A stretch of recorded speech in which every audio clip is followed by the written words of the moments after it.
안녕하세요. 자유유튜브더 자윤입니다. 자, 제가 최근에 월가의 이야기 자주 전해드리고 있는데요.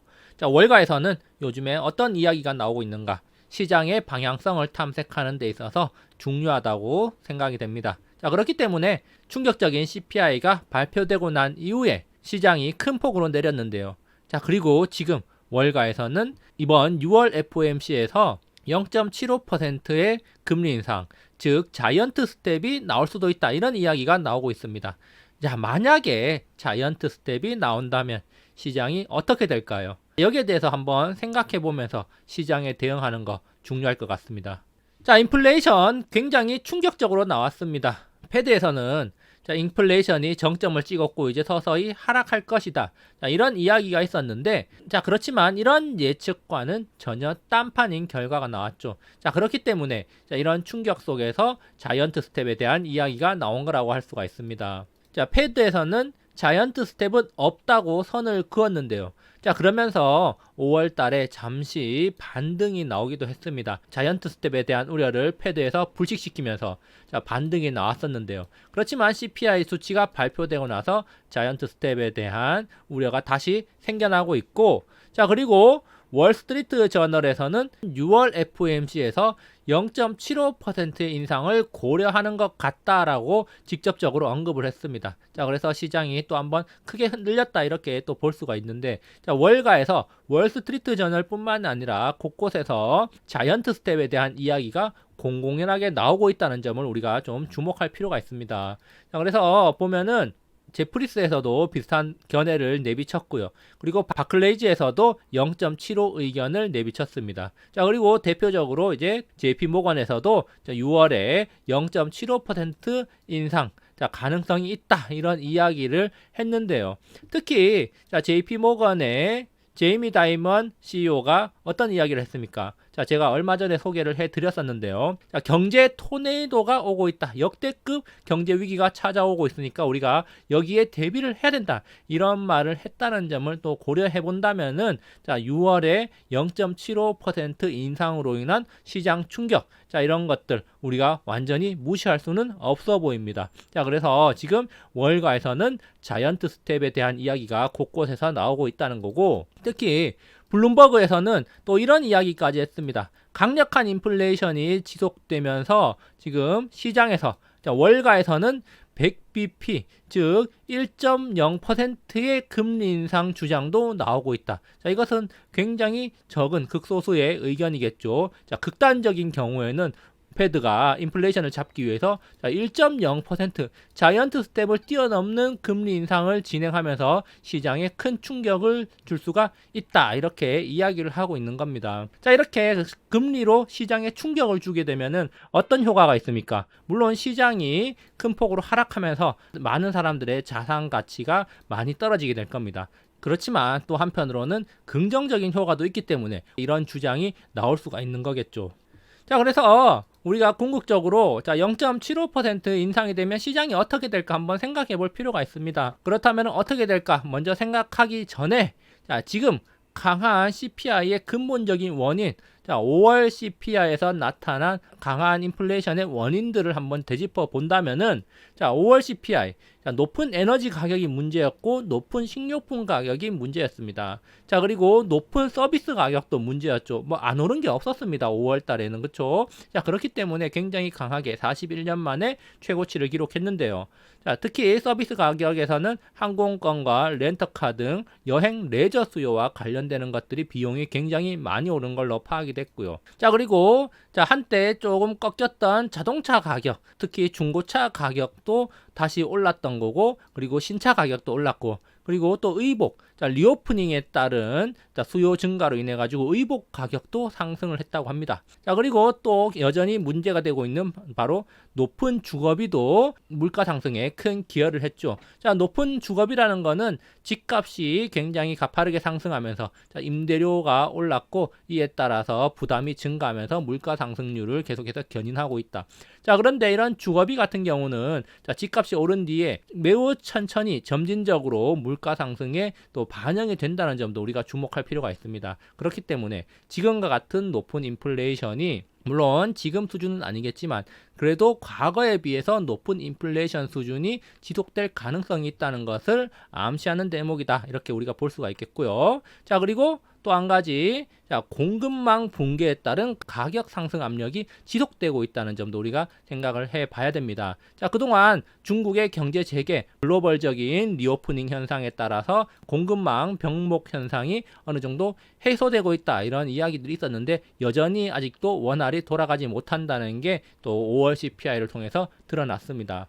자, 이 중에서 우리가 한번 주목해 볼 게 또 뭐냐? 자, 바로 자, 높은 식료품 가격과 서비스 가격, 자, 그리고 자동차 가격, 자, 높은 주거비, 자, 이런 것들과 그다음에 에너지 가격, 공급망 붕괴, 이런 것들 우리가 좀 구분할 필요가 있다는 겁니다. 제가 여기다가 노란색 박스를 이렇게 쳐놨죠. 자, 이렇게 박스를 쳐놓은 이유가 뭐냐? 바로 이렇게 노란색 박스를 쳐놓은 거는 패드가 자, 금융 정책을 통해서 간접적으로 통제할 수 있는 것들을 제가 체크를 해 놓은 겁니다. 자, 단기적이든 장기적이든 간에 간접적으로 통제를 할 수 있다는 점 굉장히 중요한데요. 금융 정책을 통해 가지고 가격을 떨어뜨릴 수 있는 요소들이라는 겁니다. 그래서 식료품, 서비스, 자동차, 의복, 그리고 좀 더 장기적으로는 주거비를 패드가 금융 정책을 통해서 낮출 수가 있다는 거죠. 에너지 가격과 공급망 붕괴, 이런 것들은 패드가 손댈 수가 없기 때문에 자, 이것은 그냥 놔둬야 돼요. 자연히 이런 것들은 원래 자리로 되돌아올 때까지 시간이 필요한 겁니다. 그렇지만 지금 높은 인플레이션이 단기적으로 문제라면은 자, 다른 쪽을 건드려서 인플레이션을 낮추려고 하겠죠. 다시 말해서 식료품과 서비스, 자동차, 의복, 그리고 주거비와 관련된 건데 주거비도 사실 좀 장기적인 관점이기 때문에 이런 위에 자, 식료품과 서비스, 자동차, 의복, 이런 것들을 조금 건드릴 가능성이 있는데, 이것들을 건드린다는 건 뭡니까? 바로 수요 파괴를 통해 가지고 가격 하락을 유도할 가능성이 높다. 이런 정책을 유도할 가능성이 높다. 우리가 이렇게 또 생각해 볼 수가 있다는 겁니다. 자, 이게 무슨 말이냐? 자, 이렇게 자, 수요 파괴가 돼버리면은 수요가 없이 공급만 넘쳐난다. 그렇다면은 공급은 많고 수요가 적다. 자, 그러면 어떻게 됩니까? 가격은 하락하게 되겠죠. 반대로 수요는 넘치는데 자, 공급은 부족하다. 자, 그러면은 어떻게 됩니까? 가격이 올라가는 거겠죠. 자, 지금까지 공급망 붕괴로 인해서 그리고 사람들의 소득이 높아져 가지고 수요가 강하게 빗발치던 게 작년 말부터 올해 초까지 이어지던 현상이었습니다. 그렇지만 이제 어느 정도 공급망이 조금 해소가 됐고 기업들이 재고를 많이 쌓아놨죠. 자, 그러면서 이제 재고떨이를 하려면 어떻게 됩니까? 재고떨이를 하면은 할인 판매를 해가지고 많이 판매를 해야겠죠. 자, 그런데 수요가 그만큼 받쳐주지 못하면 어떻게 됩니까? 자, 재고를 털어내기 위해서는 마진을 거의 남기지 않고 팔거나 뭐 손해를 보면서라도 일단은 재고를 떨어내려고 하겠죠. 자, 그러면은 당연히 수요가 없을 때는 제품의 가격이 내려가면서 인플레이션 완화에 도움이 된다는 겁니다. 자, 그런데 자, 수요가 파괴되면은 그러면 수요가 줄어들어야 되는데 수요를 어떻게 줄어들게 만드느냐? 사람들의 주머니에서 돈을 뺏으면 되겠죠. 그러면은 공식적으로 어떻게 돈을 뺏을 수 있느냐, 이걸 생각해 볼 수가 있는데, 결국에는 패드가 매우 강력한 긴축을 통해서 시장에 충격을 줘버리는 겁니다. 자, 그러면은 지금도 굉장히 큰 충격을 받고 있죠. 실제로 행동하지 않았지만 그런 우려, 전망 때문에 굉장히 큰 충격을 받으면서 시장이 많이 내렸습니다. 자, 그러면 시장이 이렇게 많이 내리면 어떤 현상이 나타납니까? 자, 그동안 자산 가격이 많이 올라가지고 주식이든 부동산이든 코인이든 자산 가격이 많이 올라가지고 사람들이 돈을 흥청망청 썼습니다. 여윳돈이 많이 생겼다는 거죠. 그런데 지금 자, 시장이 폭락하면서 자산 가치가 많이 감소했어요. 자, 그러면은 이 투자자들의 자산이 많이 감소하면 어떻습니까? 옛날에는 2개 살 거를 지금은 1개만 산다는 거죠. 옛날에는 한 달만 쓸 거를 지금은 2달을 쓸 수도 있다는 겁니다. 어떤 물건 같은 경우에 말이죠. 아껴서 쓸 수가 있다는 거죠. 그러니까 옛날에는 펑펑 쓰면서 그냥 쓰고 막 마구잡이로 많이 사가지고 그냥 쓰고 버리고 이랬던 것도 이제는 아낄 수가 있다는 거죠. 어떻게 보면 긴축을 할 수가 있다는 겁니다. 자, 그러면은 당연히 이게 뭘로 연결됩니까? 바로 자산 감소가 소비 축소로 연결되고 이것이 수요 파괴로 갈 수가 있다. 결국에는 이렇게 수요가 파괴돼 버리면은 상품 수요에 위축이 생기고, 자, 그렇다면은 기업 입장에서는 물건을 팔기 위해서 재고떨이를 하기 위해서 가격을 하락시킬 거고, 자, 이것은 인플레이션 상승을 제한하는 요소가 된다는 겁니다. 그래서 미국의 타겟 같은 경우는 의류 재고떨이를 위해서 할인 판매를 시작할 거다, 이런 이야기까지 했죠. 그래서 마진은 좀 떨어질지라도 어쨌든 지금은 재고떨이를 하는 게 중요하다, 이런 이야기를 하기도 했습니다. 그래서 인플레이션 상승에 어느 정도 제한이 생겨서 인플레이션 완화에 도움이 될 거다, 이런 이야기도 있었는데요. 자, 어쨌든 지금 패드가 강력한 긴축을 한다는 것은 수요 파괴와 연결되기 때문에, 자, 월가에서 매우 강력한 긴축이 나올 거다라고 예상하는 거 일리가 있다, 이렇게도 볼 수가 있습니다. 자, 그렇다면은 0.75% 인상이 진행되면 시장이 어떻게 될까? 매우 강력한 충격이 시장을 덮칠 가능성 우리가 염두를 해둬야 됩니다. 뭐 당연한 이야기라고 할 수가 있겠죠. 자, 그렇지만 또 이제 6월 FOMC에서 0.75% 인상이 될지 안 될지 모른다는 거죠. 패드에서는 공식적으로는 자이언트 스텝은 없다라고 밝혔지만 지금 상황이 달라졌기 때문에 있을 수도 있고 없을 수도 있다는 겁니다. 자, 그래서 시나리오를 한번 생각해 본다면은, 만약에 실제로 0.75% 우려하던 대로 진행이 되면은 자이언트 스텝으로 해서 시장이 큰 충격을 받을 거고 큰 폭의 조정이 올 가능성이 있다. 우리가 이거 하나의 시나리오, 1번 시나리오로 생각해 볼 수가 있겠고요. 자, 2번 시나리오는 아니다, 0.75는 아닐 것이다 라고 생각할 수 있는데, 자, 여기에서도 우리가 긍정과 부정을 한번 생각해 볼 수 있습니다. 자, 먼저 긍정 부분을 한번 살펴보면은, 자, A라고 하겠습니다. 2-A. 자, 파월이 0.5% 인상, 기존의 약속대로 0.5%를 인상하는 대신 또 시장의 우려가 계속될 수가 있기 때문에 시장 달래기에 적극적으로 나설 수가 있다. 자, 그래서 시장 경제는 굳건하고 인플레이션은 서서히 잡히고 있다. 뭐 여러 가지 데이터별로 봤을 때 그렇고 에너지 가격도 곧 잡힐 것이다, 이런 식으로 이야기를 하면서 시장 달래기를 할 수가 있다는 겁니다. 뭐 실제로 어떻게 될지는 모르겠지만 우리가 지금 현실에서 생각할 수 있는 건 이런 것들이겠죠. 그리고 뭐 만약에 러시아와 우크라이나 전쟁이 어느 정도 소강 상태에 간다, 휴전 합의 협상에 나섰다, 뭐 미국과 러시아가 대화하기 시작했다, 이런 이야기가 나온다면은 이 시장 달래기가 어느 정도 먹힐 수가 있습니다. 물론 시장 달래기와 더불어서 이제 에너지 가격이 낮아질 가능성이 대두되는 것이기 때문에, 자, 그런 것들 인플레이션을 낮추는 요소가 될 수 있어서 시장의 긍정적인 소식이라고 할 수가 있겠죠. 뭐 그런 일환 중에 하나로 이제 바이든이 다음 달에 사우디 방문을 하는 거, 뭐 그런 것도 모두 비슷한 일환이라고 할 수 있습니다. 어쨌든 그런 것들이 인플레이션을 낮추는 데 도움되는 행동이고, 자, 파월이 립 서비스를 해줄 가능성이 있다. 물론 할 수 있는 건 립 서비스밖에 없겠죠. 자, 그런데 만약에 자, 2B 부정적으로 생각해 본다면은, 자, 인플레를 0.5% 가지고는 인플레를 잡기가 힘들 것이다, 이런 우려가 부각되는 겁니다. 자, 그러면서 이제 패드는 이미 늦었고 인플레도 제대로 잡지 못할 거라는 패드에 대한 불신이 생겨난다면, 거기다가 경제는 더욱더 침체 기로로 가고 스태그플레이션으로 빠질 것이다, 이런 우려가 부각된다면은 시장은 여전히 자이언트 스텝을 하는 것과 비슷하게 또 큰 폭의 하락을 맞이할 수가 있다는 겁니다. 자, 경기 침체를 막지 못하기 때문에 기업의 이익이 큰 폭으로 하락할 가능성이 있고 경제는 도탄에 빠질 것이고, 그리고 전 세계는 40년 만에 스태그플레이션을 맞이해야 된다, 이런 우려들이 나온다면은 시장은 또 큰 충격에 빠질 수가 있겠죠. 그래서 사실 지금 굉장히 뭐 어떻게 되든 굉장히 시장이 부정적인 전망들, 부정적인 사건이 일어날 가능성이 좀 더 높다. 자, 이런 립 서비스, 과연 이제 이런 립 서비스가 먹힐 것인가? 지금 당장 어떤 구체적인 데이터, 어떤 현상들을 가져오지 못한다면은 패드에 대한 신뢰가 무너지면서 시장에 불신이 가득하고 거기에 따른 자금 이탈이 가속화될 가능성이 있다. 이런 것들을 생각해 볼 때, 자, 지금 어찌 보면은 충격이 올 가능성이 좀 더 높은 게 아닐까라는 생각을 또 하게 됩니다. 자, 그리고 또 한 가지 주목할 점은 슬슬 월가에서 밑밥을 치고 있다는 점이에요. 저는 이런 부분들을 굉장히 좀 우려스럽게 봅니다. 자, 제가 과거에도 몇 차례 영상을 통해서 월가의 이야기들을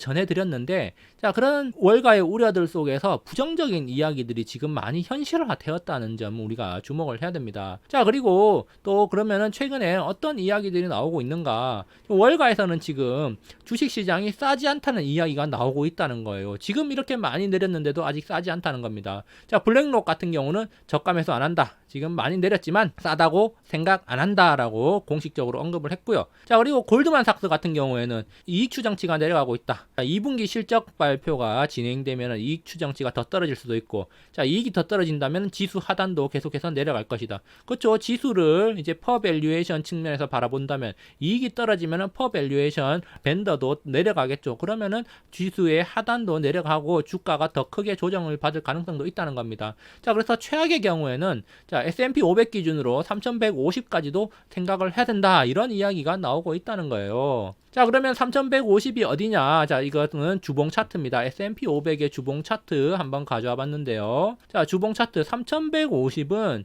자, 팬데믹 직후에 시장이 반등을 했을 때 한 6월 달에 도달했던 지점이 3150입니다. 자, 정말 충격적이지 않습니까? 지금 4,800부터 해가지고 자 3,800 부근까지 떨어졌고요. 추가적으로 3,100까지도 더 떨어질 수 있다. 지금부터 20% 이상 더 떨어질 수도 있다. 이런 식으로 이야기를 하고 있는데 물론 이것은 최악의 상황이고요. 자, 그리고 제가 공교롭게도 어제 영상을 하나 올려드리고 자, 올려드리고 나서 시장이 좀 조정을 받는다면은 주봉상으로 151선 이게 저 지지선이 될 수가 있다. 그렇게 이야기를 해드렸는데 공교롭게도 하루 만에 여기까지 내려와 버렸어요. 개파락으로 이렇게 내려와 버렸죠. 그만큼 지금 시장이 불안하다는 건데 어쨌든 여기에서 내려와 버렸는데 자, RBC라는 투자 회사에서 이런 이야기를 했습니다. 추가적으로 시장이 더 내린다면은 3,500까지도 내릴 수가 있다. 골드만삭스보다는 좀 더 위쪽에 밴더를 설정을 해놨습니다. 그래서 3,500까지도 우리는 생각을 해야 된다. 자, 공교롭게도 3,500 라인이 어디냐? 바로 주봉 기준으로 200일선인데 200일선이 강력한 지지선.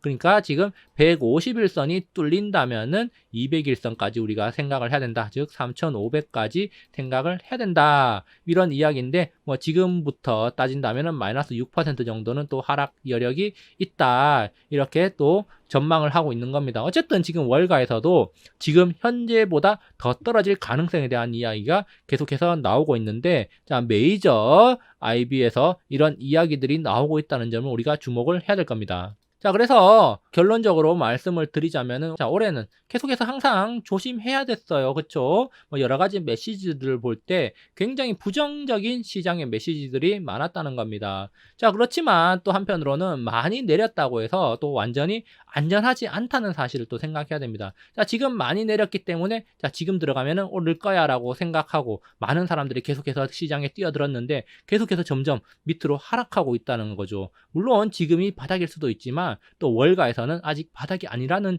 이야기가 많다는 점도 우리가 생각을 해야 됩니다. 자, 그래서 우리가 지금 이제 주목해야 될 것은 바로 자, 6월 FOMC겠죠. 6월 FOMC 시장이 주목하고 있는데 한국 시간으로는 16일 새벽 2시에 자, 이 이벤트가 열립니다. 자, 만약에 0.75% 금리 인상이 된다면 시장은 큰 충격에 빠질 거 뭐 자명한 사실이다 이렇게 볼 수가 있겠지만 자, 0.5% 인상된다면은 시장은 잠시나마 안도할 수는 있겠지만 또 시장의 우려 CPI에 대한 우려는 계속될 수가 있다. 그래서 앞에서 우리가 시나리오에 대해서 한번 제가 이야기를 해봤습니다. 자, 그래서 어떤 결정이 나든 또 불확실성은 여전하다는 사실을 우리가 또 기억을 해야겠죠.